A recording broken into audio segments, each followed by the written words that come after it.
नमस्कार मित्रांनो, मी Ram Khairnar universal foundation मधून आपलं स्वागत करतो. मित्रांनो, आपण प्राचीन भारताचा इतिहास या विषयाचं लेक्चर घेतोय. आणि मित्रांनो, एक महत्त्वपूर्ण सूचना तुम्हाला द्यावीशी वाटते, ती म्हणजे महाराष्ट्र शासनाने 8,169 जागांसाठी जाहिरात काढलेली आहे. आणि मित्रांनो, माझ्या म्हणजे पाहणीमध्ये अगदी आयोगाच्याच इतिहासात पहिल्यांदाच इतक्या मोठ्या संख्येने पदांची भरती आलेली आहे. त्यामुळे मला वाटतं की आपणही या संधीचा लाभ घेतला पाहिजे आणि जास्तीत जास्त मोठ्या संख्येने जर का जागा शासनाने काढलेल्या आहेत, याचा अर्थ असा आहे की कदाचित गेल्या वर्षभरात ज्या पदांचा म्हणजे जाहिराती आल्या नाही किंवा जी पदं भरली गेली, ज्यांचा बॅकलॉग भरला गेला नाही, त्यांच्यासाठी म्हणजे त्या सगळ्या बॅकलॉग भरून काढण्यासाठी शासन ही एवढी मोठी जाहिरात काढते. आणि पुढचं वर्ष जे आहे ते निवडणुकांचं वर्ष आहे. त्याच्यामुळे पुढच्या वर्षभरात जागा येतील की नाही माहित नाही. आल्या तर कदाचित पुढच्या वर्षभरात येतील.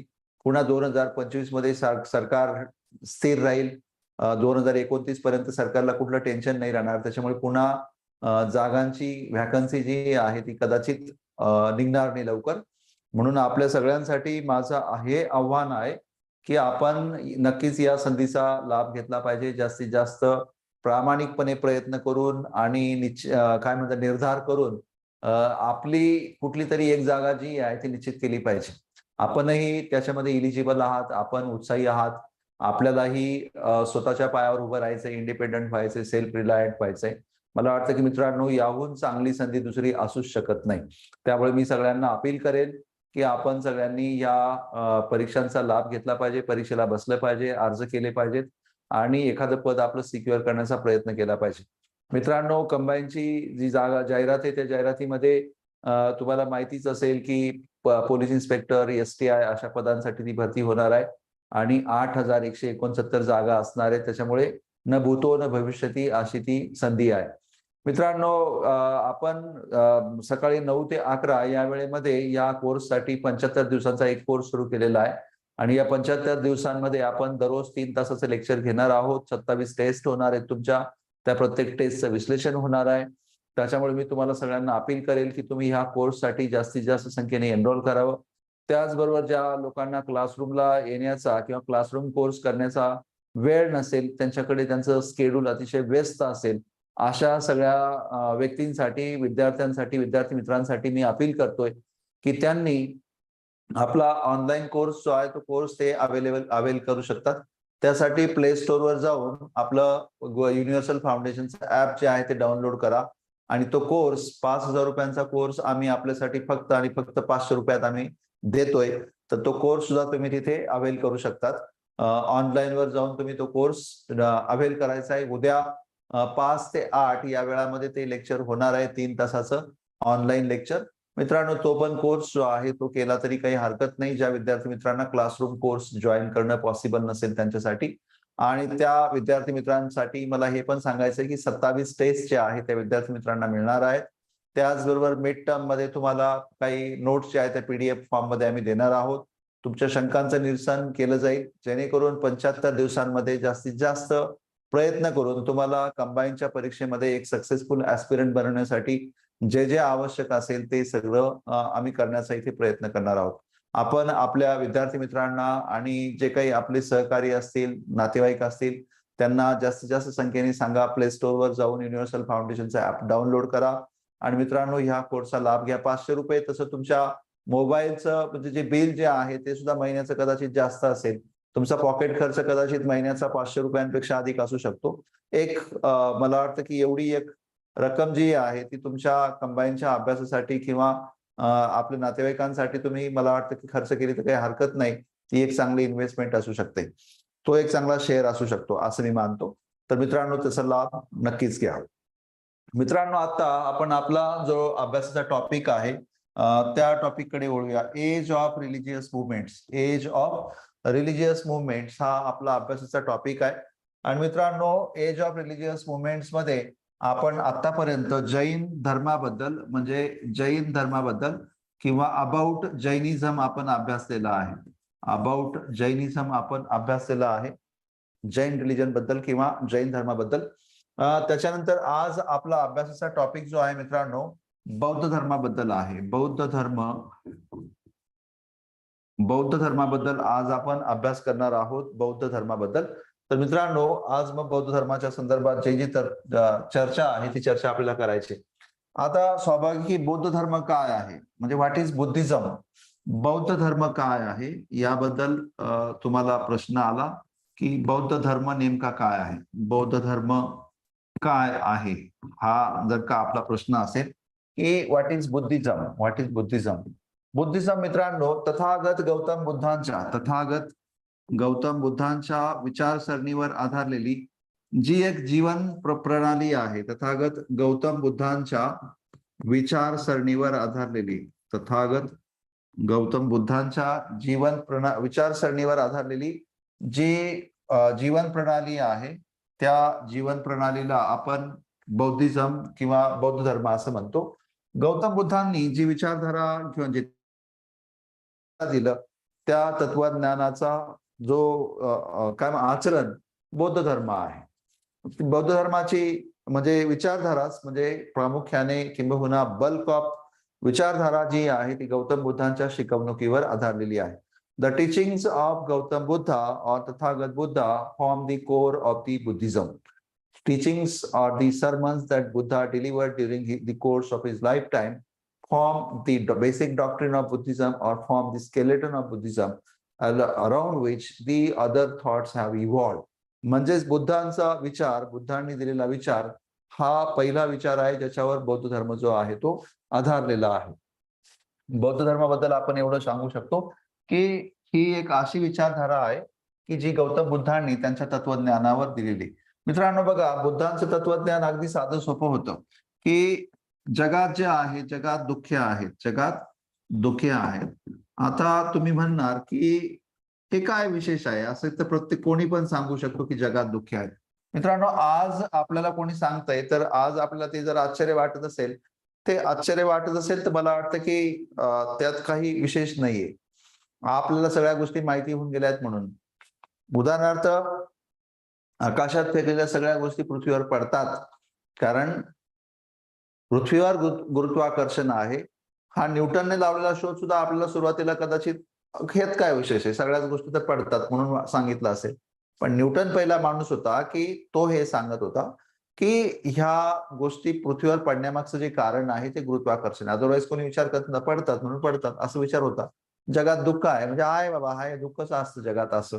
पण मात्र आपण कार्यकारण भावाच्या मागे जात नाही. गौतम बुद्ध पहिल्यांदा कार्यकारण भावाच्या मागे गेलेत आणि बुद्धांनी सांगितलं की जगात दुःख आहेत हे खरं आहे, पण या दुःखांचं एक कारण आहे, आणि कारण म्हणजे हेच.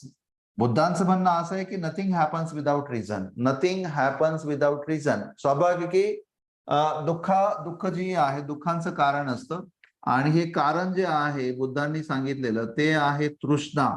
किंवा आपण इंग्लिशमध्ये त्याला आपण डिझायर म्हणू शकतो. Desire is the cause of all the sorrows. म्हणजे सगळ्या दुःखांचं कारण जे आहे मित्रांनो ते तृष्णा आहे, हे बुद्धांनी सांगितलं. आणि जर का तृष्णेचं निराकरण केलं, तृष्णेचे निराकरण केले तर सगळ्या दुःखांवर मुक्ती मिळवता येऊ शकते, हे बुद्धांनी सांगण्याचा प्रयत्न केला. सर्व दुःखांचं तृष्णेचं निराकरण केलं तर दुःख जी आहेत दुःखांचंही निराकरण होतं, दुःखांचे निराकरण आपोआप होते. हे बुद्धांची साधी विचारसरणी आहे. तृष्णेचं निराकरण हेच दुःखांचं निराकरण आहे. जर आपण ह्या जगात दुःख आहेत हे मानलं, पण मग मात्र ह्या दुःखांना कारण आहे, ते कारण आहे की जर तृष्णेचं निराकरण केलं तर आपल्याला सुखी होता येतं. हे बुद्धांचं साधं सोपं तत्वज्ञान आहे. मित्रांनो, बुद्धांचं हे तत्वज्ञान जर का आपल्याला इंग्रजीमध्ये सांगायचं म्हटलं, that the world is full of sorrows. That means there are sorrows in the world, and the sorrows have the causes, because nothing happens without reason. This is the basic thing that Buddha has propounded.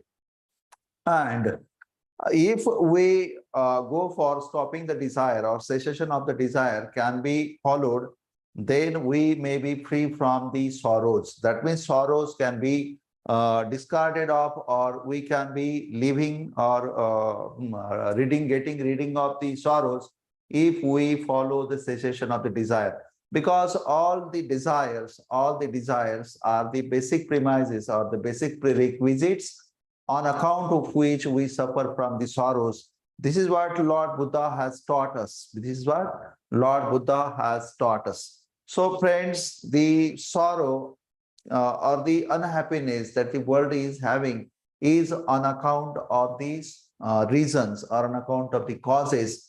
And these causes are nothing but the desires that we hold continuously about the world or from the world. And when we find that the desires are not fulfilled, or when we find that we are dismayed or disappointed because someone is not fulfilling our desire, or something is happening, something is not happening according to our will, then we become nervous or we become disappointed. And this is the desire or this is the will that is the basic cause of all the sorrows. This thing was for the first time propounded by Lord Buddha. And so Lord Buddha is regarded as the lawgiver, first lawgiver about the sorrow. आपण बुद्धांच्या बद्दल हे सांगू शकतो. आणि मित्रांनो, बुद्धांनी हे सांगितलेलं तत्वज्ञान जे आहे, त्या तत्वज्ञानाचं मूळ आधार बुद्धांनी सांगितलेला आहे की ते डिपेंडंट ओरिजिनेशन आहे. इंग्लिश मध्ये सांगायचं तर डिपेंडंट ओरिजिनेशन,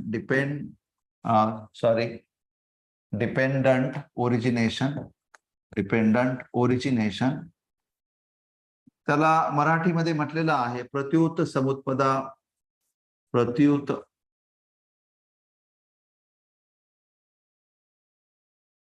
समुत्पदा हे तत्वज्ञान आहे, ज्या तत्वज्ञानावर बुद्ध धर्माचं तत्वज्ञान आधारलेलं आहे. बौद्ध धर्माचं तत्वज्ञान प्रत्युत समुत्पदा, दॅट मीन्स डिपेंडंट ओरिजिनेशन. काय कुठल्या तरी एखाद्या कारणावरून दुसरी कारण घडत असतं, कारणांची एक शृंखला आहे, हे सांगण्याचा प्रयत्न जो आहे आपल्याला त्यातून दिसून येतो.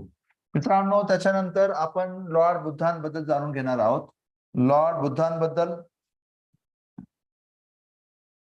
बुद्धांबद्दल आपण जाणून घ्या की हु वॉज गौतम बुद्धा. लॉर्ड बुद्धांचं का तुम्ही नाव पाहिलं तर सिद्धार्थ त्यांचं जन्माचं नाव होतं. सिद्धार्थ हे गौतम बुद्धांचं जन्म नाव होतं. पण मात्र त्यांना गौतम असं यामुळे म्हणतो आपण कारण त्यांच्या मातेचं निधन झाल्यानंतर त्यांच्या मावशीने त्यांचा सांभाळ केला होता. गौतमी, प्रजापती गौतमीवरून ते नाव आलेलं आहे. प्रजापती गौतमी हे गौतम बुद्धांच्या मावशींचं नाव होतं, किंवा सावत्र आई पण होती ती गौतम बुद्धांची, कारण शुद्धोधन हे बुद्धांच्या वडिलांचं नाव होतं. शुद्धोधन हे गौतम बुद्धांच्या वडिलांचं नाव शुद्धोधन, आणि त्यांच्या आईचं नाव होतं महामाया और मायादेवी हे गौतम बुद्धांच्या आईचं नाव होतं महामाया किंवा मायादेवी. आणि असं म्हणतात की महामाया किंवा मायादेवी यांचं गौतम बुद्धांना जन्म दिल्यानंतर 7व्या दिवशी, काही ठिकाणी 5व्या दिवशी असं दिलेलं आहे, निधन झालं. आणि नंतर त्या लहान गौतम बाळाचा सांभाळ जो आहे तो प्रजापती गौतमी ह्या महामाया यांच्या बहिणीने, म्हणजे लहान बहिणीने केला. आणि नंतर शुद्धोधन यांनी तिच्याबरोबर विवाह केला, आणि म्हणूनच गौतम नाव जे आहे त्याच्या मावशींच्या नावावरून पडलं. अदरवाईज त्यांचं जन्म नाव जे आहे ते सिद्धार्थ असं होतं. गौतम बुद्धांचं जन्म नाव सिद्धार्थ असं होतं, हे लक्षात ठेवण्याची आवश्यकता आहे. सिद्धार्थ हे त्यांचं जन्म नाव होतं. त्याच्यानंतर मित्रांनो, गौतम बुद्धांच्या बद्दल सांगायचं तर गौतम बुद्धांचा जन्म जो आहे तो लुंबिनी या ठिकाणी झालेला आहे. गौतम बुद्धांचा जन्म लुंबिनी या ठिकाणी झालेला आहे. लुंबिनी म्हणजे हिमालयाच्या नेपाळ परिसरामध्ये एक ठिकाण आहे लुंबिनी या ठिकाणी झालेला आहे. आणि हा जन्म गौतम बुद्धांचा 563 BCE मध्ये झाला असावा असं मानलं जातं. गौतम बुद्धांचा जन्म जो आहे तो लुंबिनी, काही ठिकाणी रुमिंदी असं पण दिलेलं आहे. रुमिनी कपिलवस्तू हे ठिकाण असं आहे की ज्या ठिकाणापासून लुंबिनी जवळच आहे, म्हणून काही वेळा कपिलवस्तू हे पण ठिकाण जे आहे गौतम बुद्धांचं गाव म्हणून मानलं जातं.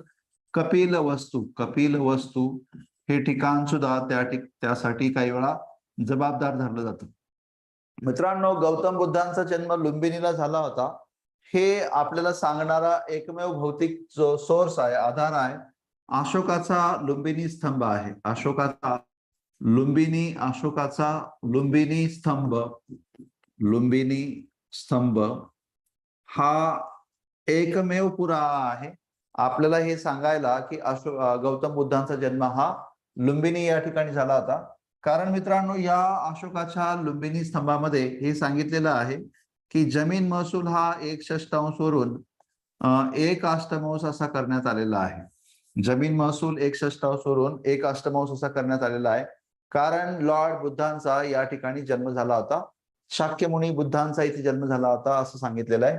शाक्यमुनी हा शब्दप्रयोगही त्या शिलालेखामध्ये आपल्याला केलेला आढळतो. शाक्यमुनी, कारण गौतम बुद्धांचं आडनाव जे आहे ते शाक्य होतं आणि त्या शाक्यांचा मुनी म्हणजे संत म्हणून गौतम बुद्धांचं नाव शाक्यमुनी असं पण आहे. आपण ऐकलं असेल गौतम बुद्धांना शाक्यमुनी पण म्हणतात. या अशोकाच्या लुंबिनी स्तंभामध्ये सांगितलेलं आहे की इथे शाक्यमुनी बुद्धांचा जन्म झालेला आहे, म्हणून 1/6 वरून 1/8 इथला जमीन महसूल कमी करण्यात येत आहे.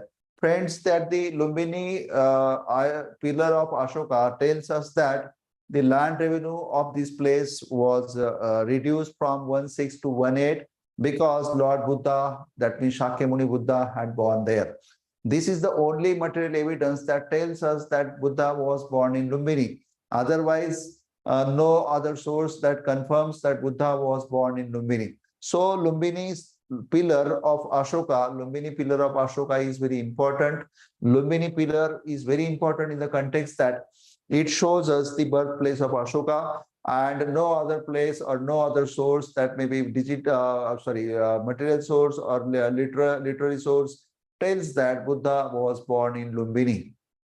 So it has helped us in a greater way to determine the place of birth of Lord Buddha. Lumbini pillar inscription that tells that Buddha was Shakyamuni, or the Buddha was the saint of Shakyas, because the Shakya was the clan or Shakya was the family from which Buddha belonged.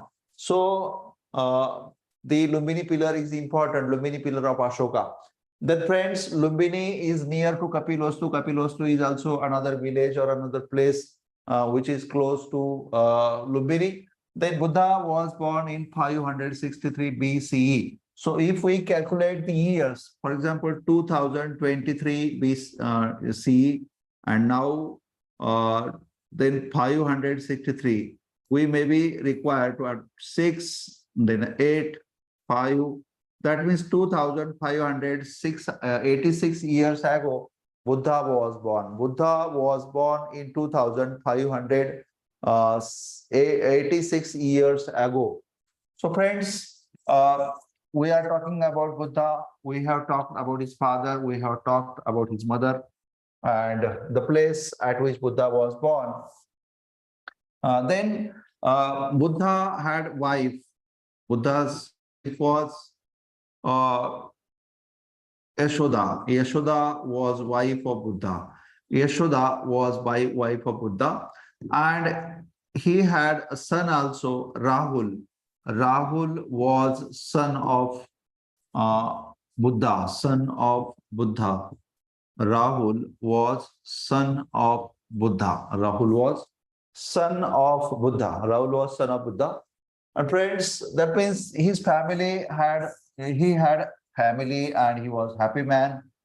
पण असं म्हणतात की बुद्धा जे आहेत, जेव्हा बुद्धांचा जन्म होत होता तेव्हा एक आकाशवाणी झाली होती आणि भविष्यकाराने भविष्य सांगितलं होतं की म्हणजे प्रजापती महामाया किंवा मायादेवी यांना होणारं मूल जे आहे ते एकतर या जगाचा चक्रवर्ती सम्राट होईल किंवा या जगातला सगळ्यात महान संत होईल. शुद्धोधन, जे की गौतम बुद्धांचे वडील होते, त्यांनी हे सगळं ऐकलं आणि म्हटलं की अरे, आपला मुलगा राज्यकर्ताच व्हायला पाहिजे, सम्राट व्हायला पाहिजे, कोणी साधू संत नको व्हायला. म्हणून त्यांनी लहानपणापासूनच गौतम बुद्धांना अतिशय सेक्लुटेड एन्व्हायरमेंट मध्ये ठेवलं, जेथे कधी त्यांच्या मनात ऋषी होण्याचा किंवा संत होण्याचा विचार येणार नाही, अशा प्रकारचं अँबियन्स ठेवण्याचा त्यांनी प्रयत्न केला. मित्रांनो, पण झालं असं की वयाच्या 29व्या वर्षी बुद्धांना असं वाटायला लागलं की something is there and we should search it, explore it. मग त्यांनी काय केलं की आपल्या सारथ्याला एके दिवशी घेतलं, ते रथावर बसलेत आणि ते फेरफटका मारण्यासाठी निघालेत. जेव्हा फेरफटका मारण्यासाठी निघाले तेव्हा त्यांनी एक म्हातारा माणूस पाहिला. एक म्हातारा माणूस पाहिल्यावर त्यांना असं त्यांनी विचारलं की हे काय आहे?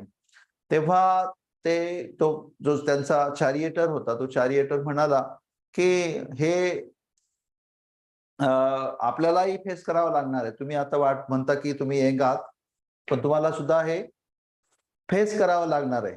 बुद्धांना वाटलं, अरे आपण तर लाईफ खूप एन्जॉय करतोय आणि आपल्याला असं म्हातारं व्हावं लागणार म्हणजे मी सुद्धा, मग हे जे आयुष्य आहे परमनंट नाही का?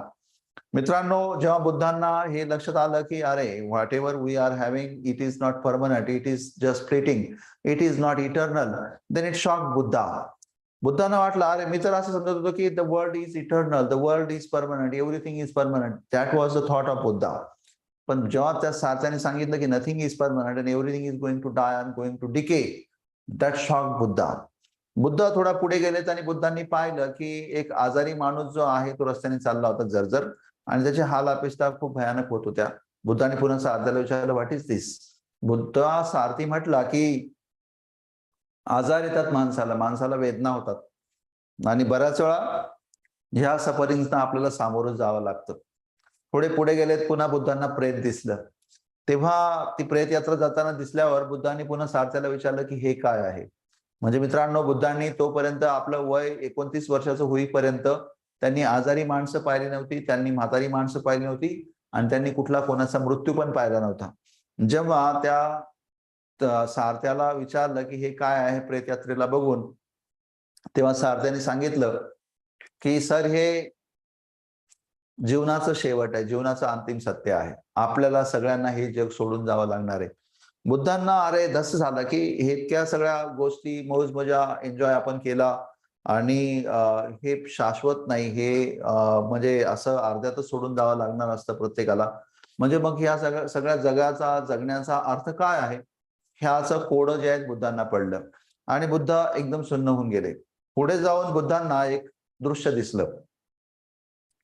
दृश्य असं होतं मित्रांनो की एका झाडाखाली एक मुनी जो आहे तो शांतपणे चिंतन करत बसलेला होता आणि तो चेहऱ्यावर अत्यंत प्रसन्न दिसत होता, पण तो हडकुळा होता, बारीक होता, म्हातारा होता. बुद्धांना वाटलं, अरे हा तर बारीक म्हणजे म्हातारा पण आहे, पण हा मात्र खूप खुश दिसतोय. हा कसं काय खुश आहे? याच्या खुशीचं कारण काय? त्याच्याकडे तर काहीच संसाधनं नाही, काहीच नाही. मग तो खुशीचं कारण काय आहे? सारथ्याला त्यांनी पुन्हा विचारलं की बाबा, हे काय दृश्य आहे? मी काय पाहतोय? हा कोण आहे? आणि हा चेहऱ्यावर एवढा प्रसन्न का दिसतोय? तेव्हा सारथ्याने सांगितलं की याला असेटिक म्हणतात, म्हणजे त्यागी म्हणतात, असेटिक. आणि हा असेटिक जो आहे म्हणजे संन्यासी जो आहे, हा संन्यासी आहे म्हणूनच तो आनंदी आहे. बुद्धांनी म्हटलं, अरे संन्यासी म्हणजे काय? पण संन्यासी म्हणजे हा की ज्याने जगाशी असणारा बॉन्ड तोडून टाकलेला आहे. म्हणजे ही has shaved out all the bonds with the world or relations with the world and he has become selfless. त्यांनी सगळ्या इमोशन्स काढून टाकलेले आहेत त्यांनी, म्हणून ते हॅपी आहेत. ते सारथ्याचे विचार जे आहेत बऱ्याच वेळा तर ते तत्वज्ञानाहून कमी नव्हते, पण बुद्धांना जे आहेत समाधान झालं नाही. बुद्धांनी नंतर घरी गेलेत, त्यानंतर त्यांचं सगळं माइंड डिस्टर्ब झालं आणि काय करावं म्हणून कळेना. आपल्याला जो प्रश्न पडलेला आहे त्या प्रश्नाचं अंतिम उत्तर मिळालंच पाहिजे, या विवंचनेत ते होते. खूप दिवस झाले त्यांना झोप येईना, जेवण वगैरे जे आहे ते करेनात बरोबर. एके दिवशी त्यांनी बेचैन होऊन 29व्या वर्षी, वयात 29व्या वर्षीची ती गोष्ट, आपल्या बायको आणि पत्नीला निरोप केला. ते झोपेत असतानाच उठलेत आणि रात्री निघून गेलेत. घोडा घेतला, राजवस्त्र परिधान केलेलीच होती. कंठका नावाचा त्यांचा घोडा होता. त्याच्या घोड्याचं नाव होतं कंठक.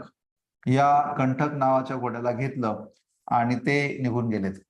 नंतर त्यांना लक्षात आलं की अरे हा कंठक नावाचा घोडा तरी आपल्याबरोबर कशाला असला पाहिजे, म्हणून त्यांनी घोड्याचा पण त्याग केला. म्हणजे हा हॉर्स होता बुद्धांचा, त्या हॉर्सचा त्यांनी त्याग केला, म्हणजे त्याग करून टाकला.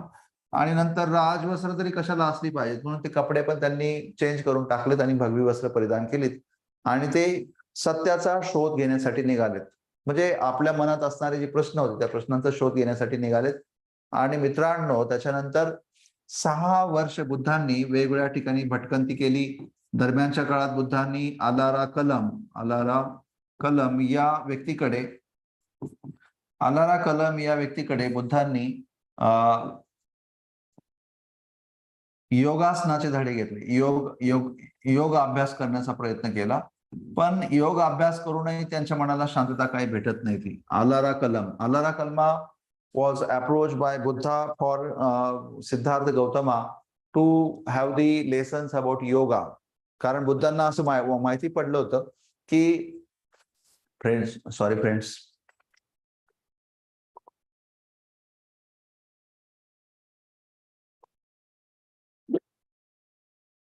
बुद्धांना असं माहिती पडलं होतं की जर योगाचा आपण अभ्यास केला, योग साधना केली तर अनेक प्रश्नांची उत्तरे मिळू शकतात असं बुद्धांना माहिती मिळाली होती. आणि म्हणून बुद्धांनी योगाचे धडे घेण्याचा प्रयत्न केला आलारा कलम या व्यक्तीकडे. पण मित्रांनो, पुन्हा बुद्धांना त्याच्यामध्ये काही म्हणजे साध्य झालं नाही.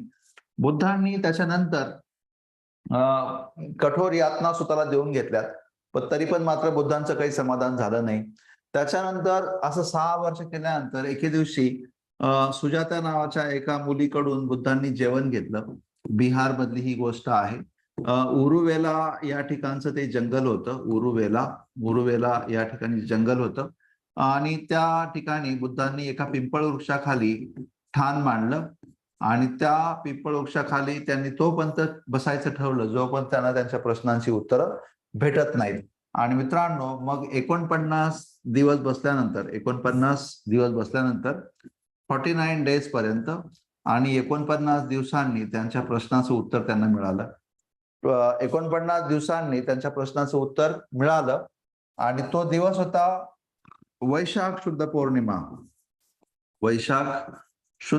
मित्रांनो, वैशाख शुद्ध पौर्णिमा हा दिवस जो आहे तो बुद्धांच्या आयुष्यात खूप महत्वपूर्ण आहे. वैशाख शुद्ध पौर्णिमा हा बुद्धांच्या आयुष्यातला अत्यंत महत्वपूर्ण दिवस आहे मित्रांनो, वैशाख शुद्ध पौर्णिमा. कारण वैशाख शुद्ध पौर्णिमेलाच महात्मा बुद्धांचा बर्थ झालेला आहे, जन्म. महात्मा बुद्धांचा एनलाइटनमेंट म्हणजे बुद्धांना दिव्य ज्ञान झालेलं आहे. एनलाइटनमेंट म्हणजे बुद्धांना जे दिव्य ज्ञान मिळालेलं आहे ते. आणि त्यानंतर बुद्धांचं महापरिनिर्वाण हा दिवस जो आहे, महापरिनिर्वाण हे सुद्धा वैशाख शुद्ध पौर्णिमेलाच झालेला आहे. आणि या 3 घटना वैशाख शुद्ध पौर्णिमेला झालेल्या असल्या कारणाने या पौर्णिमेला आपण बौद्ध पौर्णिमा असं पण म्हणतो.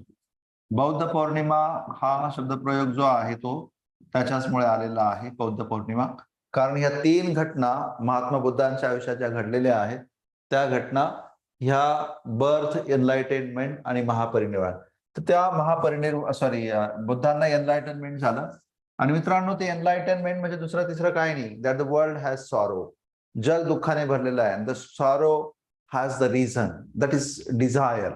म्हणजे डिझायर असल्याशिवाय तुम्हाला दुःख होत नाही. आणि सगळ्यात महत्वाचं म्हणजे cessation of the desire can be achieved. आपल्याला ज्या इच्छा आहेत, तृष्णा आहेत, त्यांचं आपण निराकरण करू शकतो. And for that we should follow the Ashtanga Marga follow केला पाहिजे, हे बुद्धांनी सांगितलेलं आहे. तर मित्रांनो, ही बुद्धांची ओव्हरऑल जे आहे आपण बायोग्राफी पाहिली. बुद्धांना मग ते जे ठिकाण आहे गया, या ठिकाणी दिव्य ज्ञान झालं म्हणून ते ठिकाण जे आहे ते बोध गया झालं. आणि तो वृक्ष जो आहे तो बोधी वृक्ष झाला. आणि बुद्धांनी लगेच मग इथून गयावरून बुद्धांनी सारनाथ गाठलं. आणि सारनाथला बुद्धांनी आपलं पहिलं प्रवचन दिलं. बुद्धांनी आपलं प्रथम प्रवचन दिलं सारनाथला. प्रथम प्रवचन दिलं सारनाथला. बुद्धांनी आपलं प्रथम प्रवचन दिलं. मित्रांनो, हे जे प्रथम प्रवचन बुद्धांनी दिलं ते त्यांचे 5 शिष्य होते. एक शिष्य होता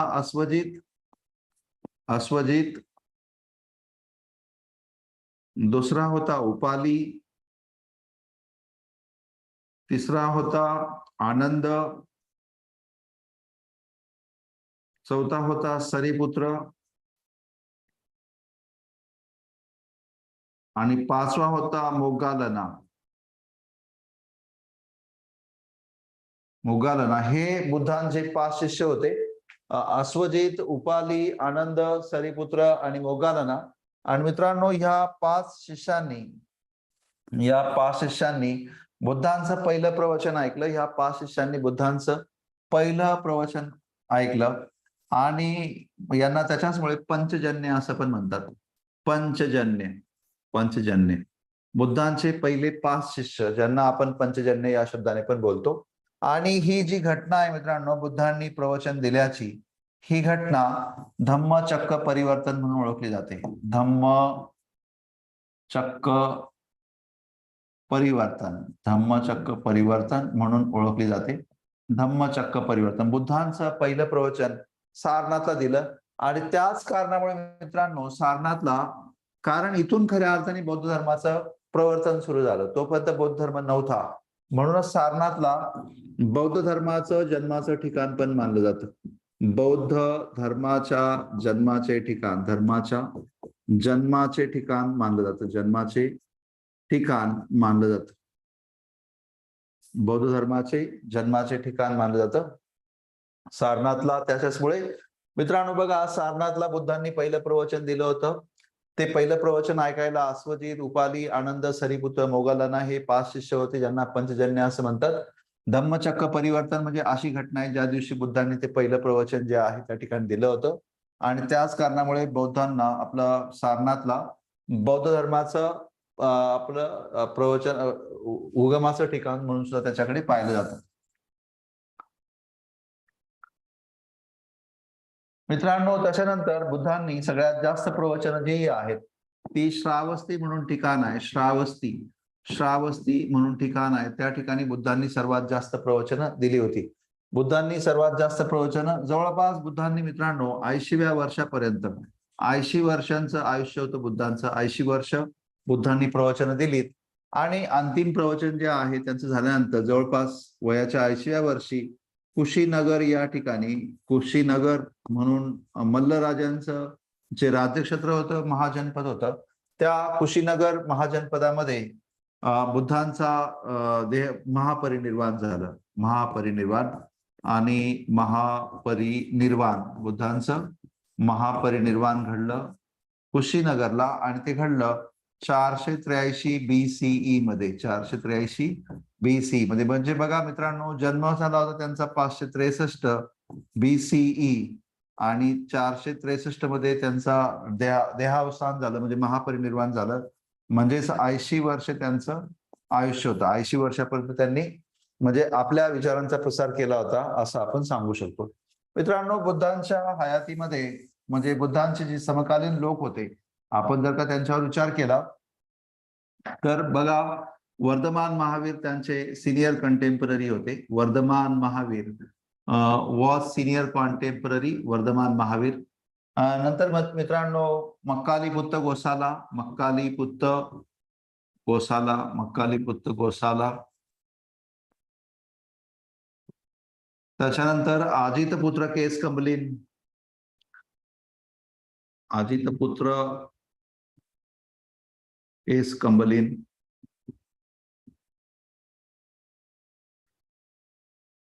त्याच्यानंतर हे धर्माचे प्रचारक होते वेगवेगळे.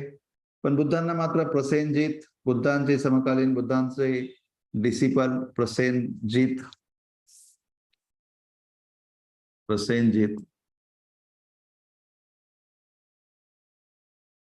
त्याच्यानंतर बिंबिसार बुद्धांचे समकालीन होते. Bimbisara.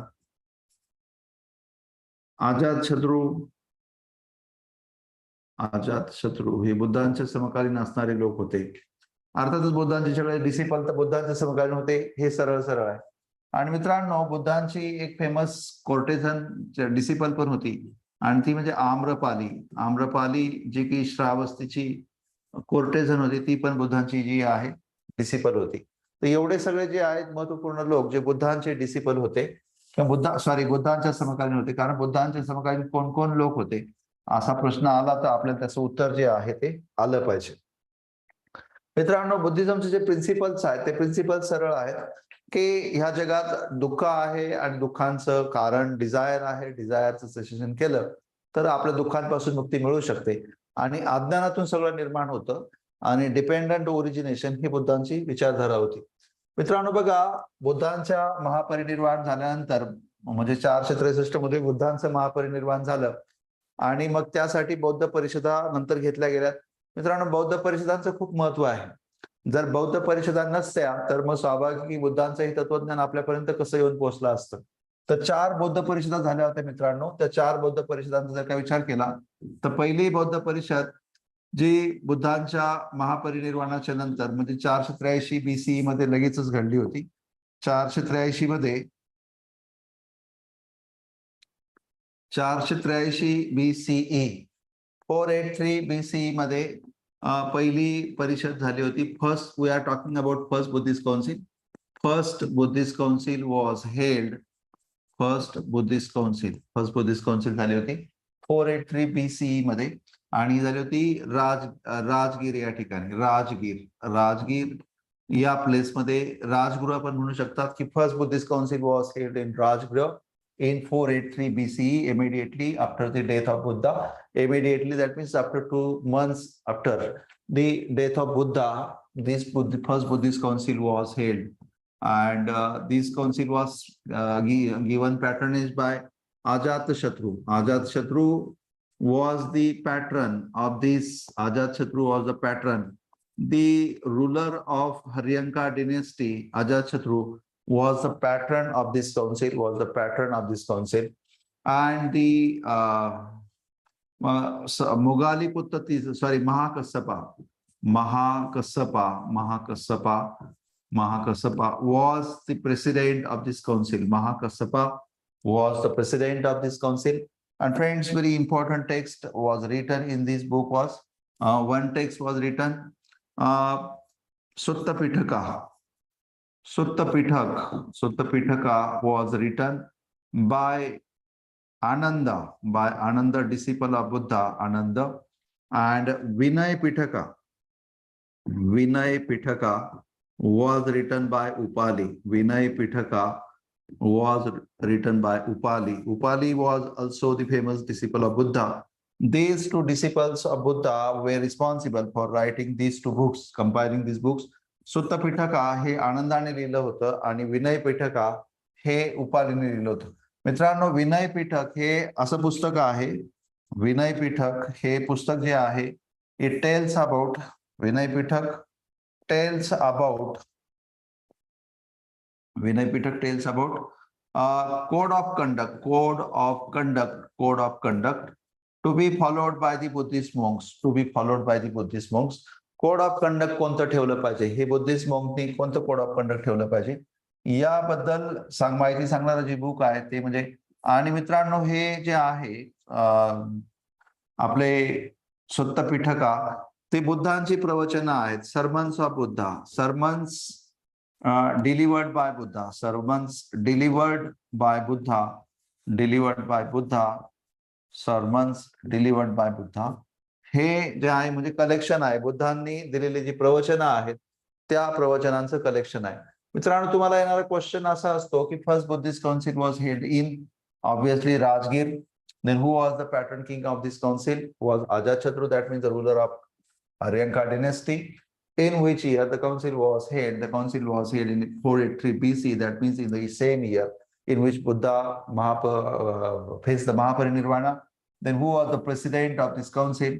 Was Mahakassapa, because he was the learned disciple at that time. And then what important event happened in this council?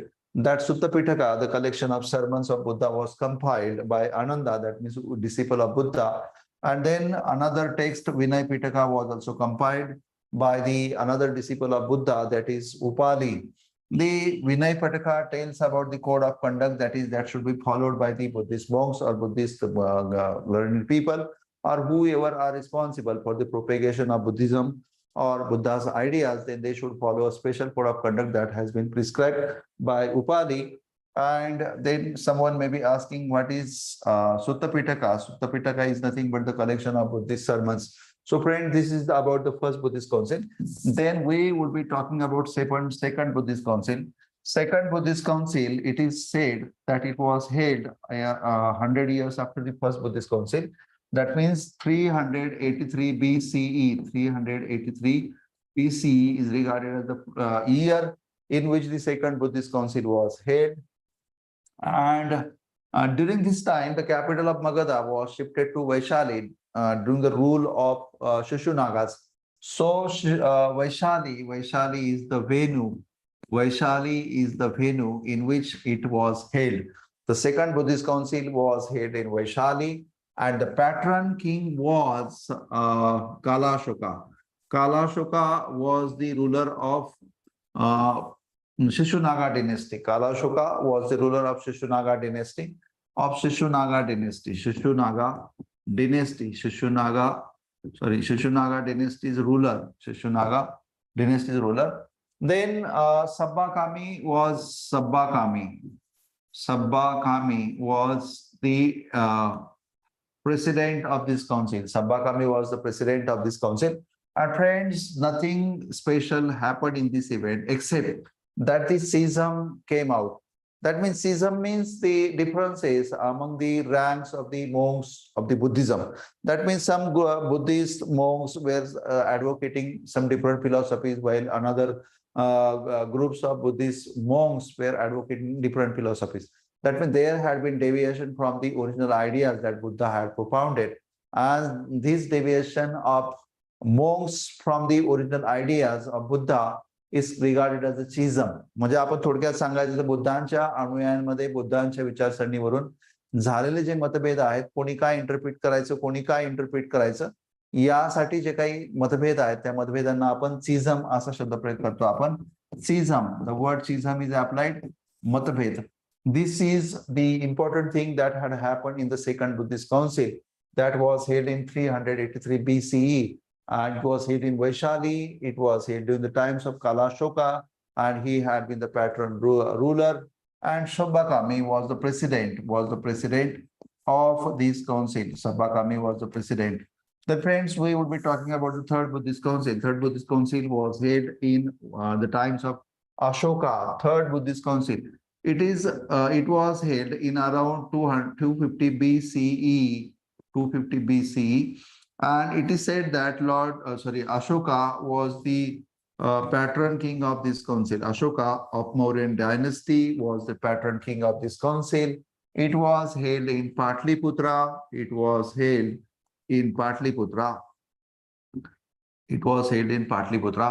And Mogaliputta Tissa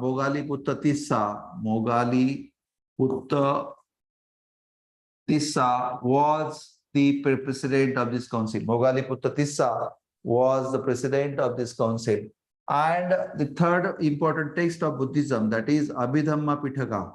Abhidhamma Pitaka was compiled in this council. Abhidhamma Pitaka was compiled in this council. Abhidhamma Pitaka was compiled in this council.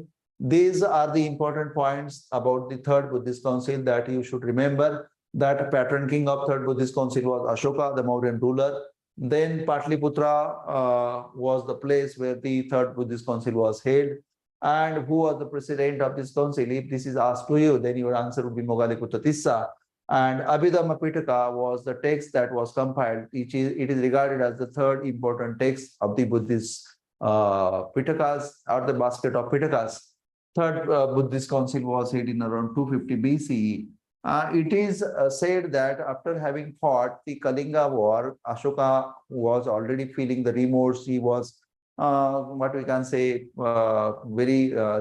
was repenting in a great way that he had been responsible for the bloodshed of large number of people on the war field of Kalinga. And so Ashoka had vowed to give up warfare for the cause of love.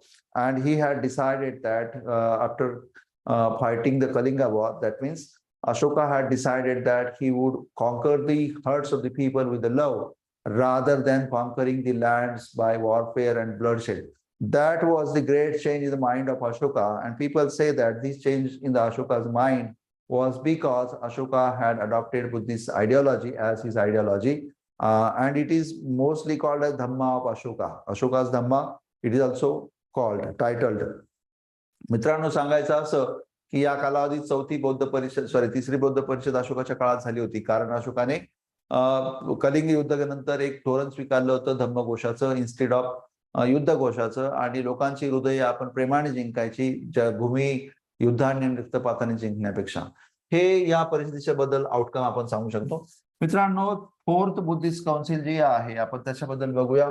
Fourth Buddhist council, it was held in around 80 BCE, 80 CE आणि 80. आणि मित्रांनो, ह्या काउन्सिलमध्ये ही झालेली Kundalvan in Kashmir, कुंडलवना in Kashmir मध्ये ती council जी आहे ती झालेली कुंडलवन काश्मीरमध्ये. ती परिषद जी आहे ती भरली होती. आणि मित्रांनो, पॅटर्न किंग होता Kanishka of Kushana dynasty, Kushana dynasty was the patron king of this council. Kushana डेनेस्टीचा पॅटर्न रूलर होता कुशाना आपला Kanishka. And वसुबंधू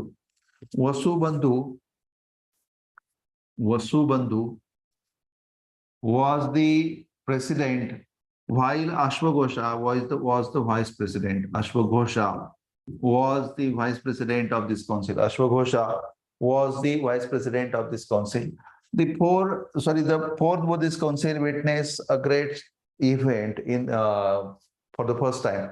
Buddhism got divided into two sects.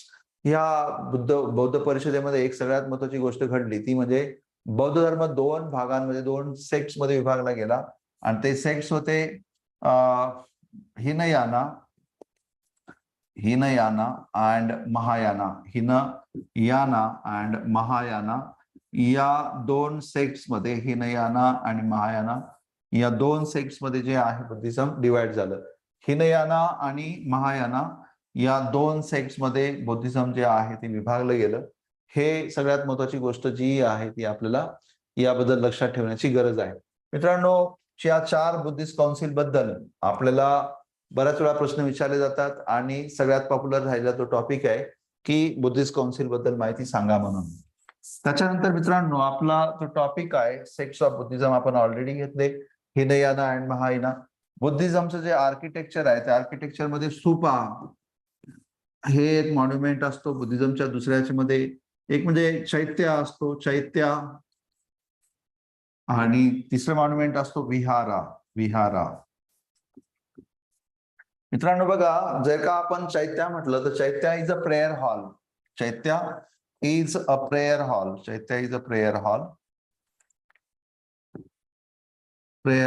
That means where prayers are there. Prayer hall. Then stupa is a memorial. It is built on the in the memory of some great people of Buddhism. It may be Buddha himself also. Memorial. And then vihara is the resting place. For Buddhist monks. These are the 3 important structural things which we can call the Buddhist architecture. And the Buddhist architecture, Chaitya is the prayer hall, and it is where the prayers are sung. And then stupa, memorial, it is built on the memory or some important things that the scholar may have used. For example, the bones or the hairs can be used as the thing to be cherished or memorized, and on these things, the stupa can be built. The Chaitya, the oldest Chaitya in India, the largest Chaitya in India, that is the Chaitya at Karle. The Chaitya at Karle is regarded as the earliest Chaitya of India and the largest Chaitya of India. Karle Chaitya. Karle is in Maharashtra near Pune, and this Chaitya was started to be carved out during the times of Shakas, and it was then expanded by the Satavahanas.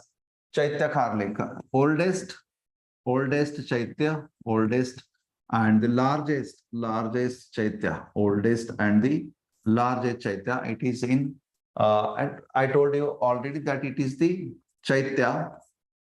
It is the Chaitya and the oldest.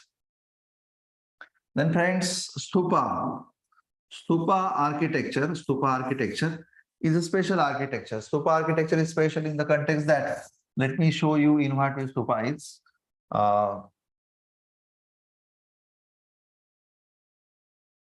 The hemisphere is there, and this hemisphere is surrounded by the what we can say Pradakshina Marga, perambulator,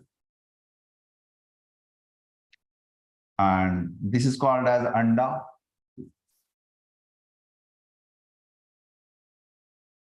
हे प्रदक्षिणा मार्ग आहे.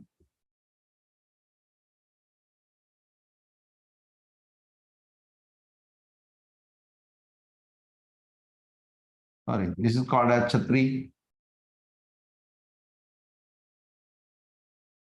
This also is called as Vedika. And these are the Toranas, gateway. There are 4 gateways. This is the ideal structure of stupa. Ideal structure of stupa. So, and this is built on the famous stupa is Sanchi stupa. Then the Dadasaheb Phalke Smaraka, the memorial, Dadasaheb Phalke Memorial, is also the replica of stupa. And chaityas are the caves dug out for the resting places of the Buddhist monks. Then scholars of Buddhism, some famous scholars of Buddhism. Already we have talked about the scholars of Buddha, or sorry, disciples of Buddha. 5 disciples of Buddha: Ananda, Upali, Ashwagosha, Sariputta, Moggallana, Upali. These people are regarded as the famous scholars. But Nagsena, you may have heard about the Milindapana, then Menander, Menander, Menander. Then Nagarjuna, who was responsible for writing Madhyamika or Shunyakarika. Then Ashwagosha. Ashwagosha is regarded as the first dramatist of India, Sanskrit dramatist of India. Ashwagosha. Then Vasubandhu.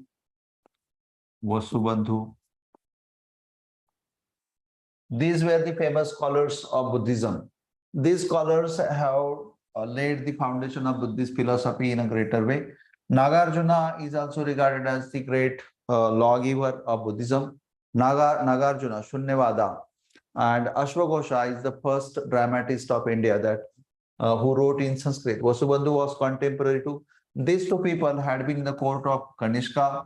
Nagarjuna was contemporary to Satavahanas, and Menander was the Indo-Greek ruler. And the discussion with Nagsena is compiled in the form of dialogues that is also famously called as Milindapana.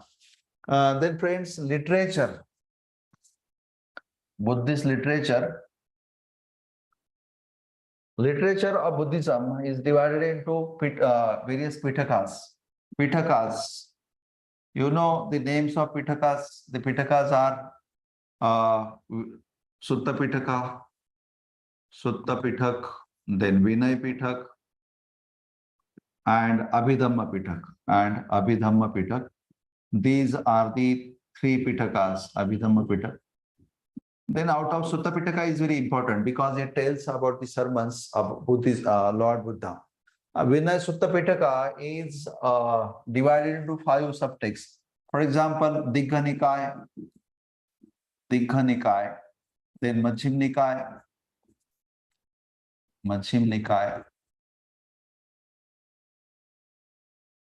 then Sanyukta Nikaya, then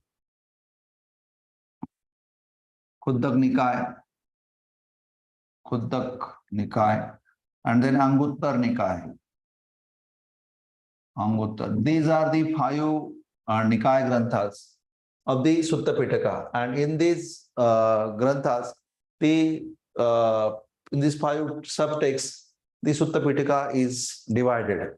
So all these tell about the sermons which Buddha had delivered before the masses.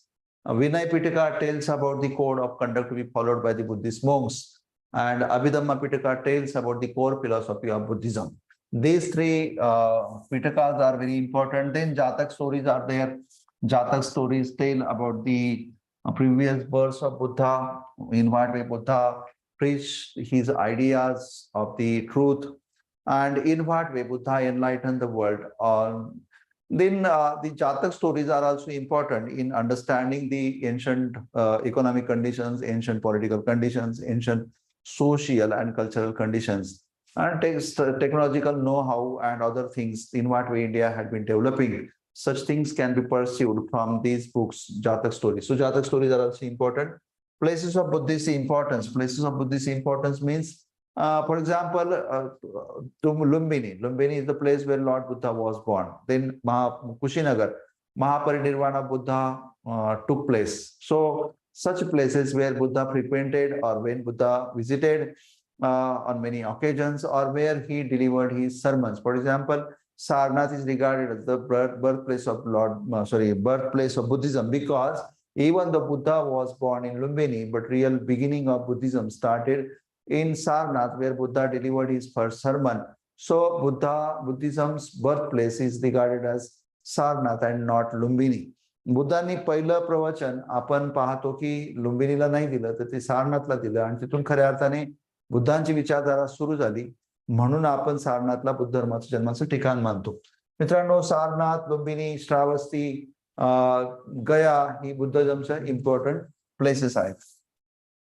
आणि contribution of Buddhism, decline of Buddhism आणि various schools of Buddhism.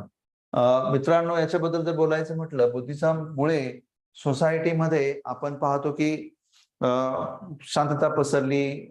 Buddhism मध्ये असे सगळे समुदाय समाविष्ट झाले ज्यांना प्रिव्हेलिंग जो वैदिक रिलिजन होता, वैदिक रिलिजनने नाकारलेलं होतं किंवा त्यांचं एक्सप्लॉयटेशन केलं होतं.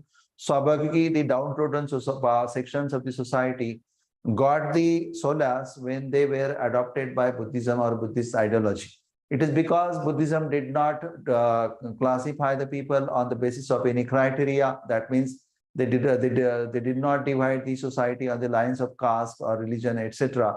Rather, they gave equal status to every being, even if she was woman, even if he was man, or whatever the person's status be, the Buddhism accorded the same status to everyone. बुद्धिझमने सगळ्यांना समान दर्जा दिला, त्याच्यामुळे बुद्धिझमची philosophy सगळ्यांना आवडली. त्याचबरोबर Buddhism adopted the middle course of life. That means they discarded the extremities in either ways. कोणत्याही बाजूच्या एक्स्ट्रीमिटी ज्या आहेत, आणि त्यांनी एक मध्यम मार्ग जो आहे तो जगण्याचा स्वीकारला. म्हणून बुद्धिझम, आणि सगळ्यात महत्त्वाचं म्हणजे बुद्धिझमची आयडियोलॉजी नॉन व्हायलन्स असेल किंवा मिडल कोर्सची असेल, it was appealed by the people who were traveling to India. Many travelers or the traders who had been in India, they adopted Buddhism, and naturally Buddhism took India to distant lands, and thus India is now having diplomatic relation with these countries. That is the great. Then Buddhism also encouraged the development of art and culture. Thus we find that Ajanta School of Art, Mathura School of Art, Gandhara School of Art, Amravati School of Art, and then Nashik School of Art. Such type of schools of art developed because Buddhism gave encouragement to such type of things. And remember, the first statue that was made was a statue of Buddha. बुद्धांची image ही पहिली image होती किंवा मूर्ती ही पहिली मूर्ती होती जी बनली होती देव विश्वाची एखाद्या. तर तो पॉइंट लक्षात घेणं गरजेचं आहे. मात्र बुद्धिझमचा डिक्लाइन पण अंडरस्टँड करणं गरजेचं आहे. मित्रांनो, Buddhism got very large fan following. After Buddha's ideology was very simple. Buddha taught very simple things that could be followed by anyone, and it was not difficult to follow. So Buddha's thought appealed large number of people, and they subscribed to this faith, and gradually the number of Buddhists or the people who followed Buddha's ideas increased in a great or in multifolded way. But very soon, this ideology also started to decline. Buddha's ideology, it could have been gained great ground in India. It could have gained a large number of acceptance from the masses of India. But it happened contrary. After the 8th or 9th century of Common Era, the religion started to subside. Then naturally we discuss about the things or the causes why religion could have declined. आपण नैसर्गिकरित्या आपण मग विचार करतो की असं काय घडलं असावं की बुद्धिझम जे आहे ते लगेचच त्याचं डिक्लाइन सुरू झालं. मित्रांनो बघा, बुद्धांनी जी विचारधारा सांगितली होती ती नंतर त्यांच्या अनुयायांनी त्यागून दिली. फॉर एक्झाम्पल, पाली ही बुद्धांची विचाराची भाषा होती, प्रचाराची भाषा होती. पाली त्यांनी सोडून दिली आणि बुद्धांची भाषा सोडून त्यांनी संस्कृत भाषा अडॉप्ट करून टाकली. त्याच्यामुळे लोकांना वाटलं की अरे मग हे काय आहे. आणि बुद्धांनी जे काही रिच्युअल्स होते, यज्ञ, कर्मकांड यांचं त्याग करायला सांगितलं होतं. पण महायाना बुद्धिझमने कर्मकांड जी आहेत त्या कर्मकांडांवर म्हणजे जास्तीत जास्त भर द्यायला सुरुवात केली, किंवा कर्मकांड किंवा आपण ज्यांना रिच्युअल्स म्हणतो त्या रिच्युअल्सना जास्त महत्व दिलं आणि त्याच्यामुळे पण बुद्धिझमचं डिक्लाइन जे आहे ते व्हायला लागलं. त्याचबरोबर two sects of Buddhism like the Mahayana and Hinayana, it also was a great blow. Mahayana and Hinayana, it was also a great blow for Buddhism. Mitrano, then Vajrayana Buddhism, that the third sect of Buddhism developed in the 5th century CE, was also responsible for the decline in Buddhism. Buddhism मध्ये नंतर आपण पाहतो की patterns पण कमी मिळाले. जे बुद्धिझमला सुरुवातीला अशोकाचे सारखे पॅटर्न मिळाले, नंतर पॅटर्न्स मिळाले नाहीत आणि त्याच्यामुळे बुद्धिझम जे आहे ते डिक्लाइन झालं. अर्थात डिक्लाइनची कारणामध्ये reforms in the prevailing Vedic religion पण येतं आणि various schools of Buddhist art. For example, Gandhara school of art, then Mathura school of art, Mathura कला केंद्र, Mathura school of art, Mathura कला केंद्र, गांधारा कला केंद्र, अमरावती कला केंद्र, Amaravati, and then Ajanta school of art. हे काही महत्वाची कला केंद्र आहेत. मित्रांनो, Gandhara school of art, it was patronized by Indo Greeks. It was started by Indo Greeks first, then it was supported by Shakas and Kushanas in a greater way. Gandhara school म्हणतो आपण, Gandhara school म्हणतो. गांधारा स्कूलची जी मेन सेंटर्स आहेत ते north western इंडियाच्या north western, जे आज अफगाणिस्तानचा परिसर आहे त्या ठिकाणी होते. बमियान, पिमारन या ठिकाणी. मथुरा स्कूल जे आहे, मथुरा स्कूल भारतात आहे. रेड सँडस्टोन मध्ये बनलेल्या मूर्ती आहेत आणि ह्या मूर्ती भारतातल्या पहिल्या मूर्ती बुद्धांच्या इथे बुद्धास इमेजेस या ठिकाणी बनलेल्या आहेत. बुद्धा इमेजेस. अमरावती, आपलं आंध्र प्रदेशची जी राजधानी आहे आज अमरावती, ऍक्च्युअली ते नावच मुळात यामुळे देण्यात आलेलं आहे, सातवाहनांची ती कॅपिटल होती म्हणून. या ठिकाणी बुद्धांच्या जे काही स्मृतीस्थळ, आपण बुद्धांच्या रिलेटेड जी काही इन्फॉर्मेशन आहे ती आपण हिनयाना बुद्धिझमच्या रिलेटेड पाहतो, कारण बुद्धिझम मध्ये तेव्हा फूट पडलेली नव्हती. स्तूपा, चैत्या, विहारात बुद्धांना तिथे रेप्लिकाच्या फॉर्म मध्ये एक्सप्रेस केलेलं आहे. जेव्हा की अजंता हे म्हणजे महायाना बुद्धिझमची रिलेटेड असणारी साईट आहे. बुद्धांना त्या ठिकाणी मोठ्या प्रमाणात अँथ्रोपोमॉर्फिक फॉर्म म्हणजे मूर्त्यांच्या स्वरूपात व्यक्त केलेलं आहे. त्याच्यामुळे बुद्धिस्ट आर्ट जी आहे, बुद्धिस्ट आर्ट इम्पॉर्टंट आर्ट आहे. या आर्ट मधून आपल्याला म्हणजे बुद्धिझमच्या बद्दल जे काही लिटरेचर आपण वाचलेलं आहे ते लिटरेचर आपल्याला कन्फर्म करायला जे आहे ते हेल्प होते. तर हे झालं बुद्धिझमचं इम्पॉर्टन्स, बुद्धिझमच्या स्कूल्स. मित्रांनो, बुद्धिझम बद्दल आपण जे पाहिलं त्याचा विचार, जैनिझमचा विचार, या सगळ्यांचा विचार जर का केला तर 6th century BCE of the Indian history was really the period of religious upheavals. धार्मिक चळवळींचा काळ होता आणि it was because the prevailing Vedic religion had become degenerated. तेव्हाचा जो वैदिक धर्म होता त्याच्यात ऱ्हास व्हायला लागली होती आणि त्याला एक उत्तर म्हणून जे आहे ह्या वेगळ्या धार्मिक चळवळींचा उदय झाला होता. आपण असं म्हणू शकतो की in some respect these people were social reformers because they did not intend to establish their own religious sects. Rather, they tried only to establish equality among all the members of the society. They always tried to seek the equality for all the people.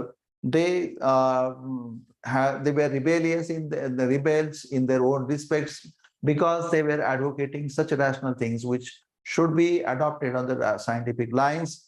They were not emotional people. They just gave importance to the what we can say what was rational, and so majority of the people of the society or of the world adopted their doctrines, and as their doctrines are very rational and are based on the scientific principles in a truer way, So these doctrines have come down to us in their original form, even though 2600 years have happened that Buddha had born. But even then, even today, his ideology prevails in the world. And even today, people in larger number, maybe thousands, lakhs, crores, are getting attracted towards his philosophy. This is what the essence of Buddha's philosophy. And friends, this ideology has not only affected to us in the economic, social, and political way, but almost every aspect of human life has been pervaded by the Buddhist and Jaina ideology today. So the study of religious movements has been given in the UPSC. म्हणूनच आपल्याला हा अभ्यास जो आहे तो देण्यात आलेला आहे.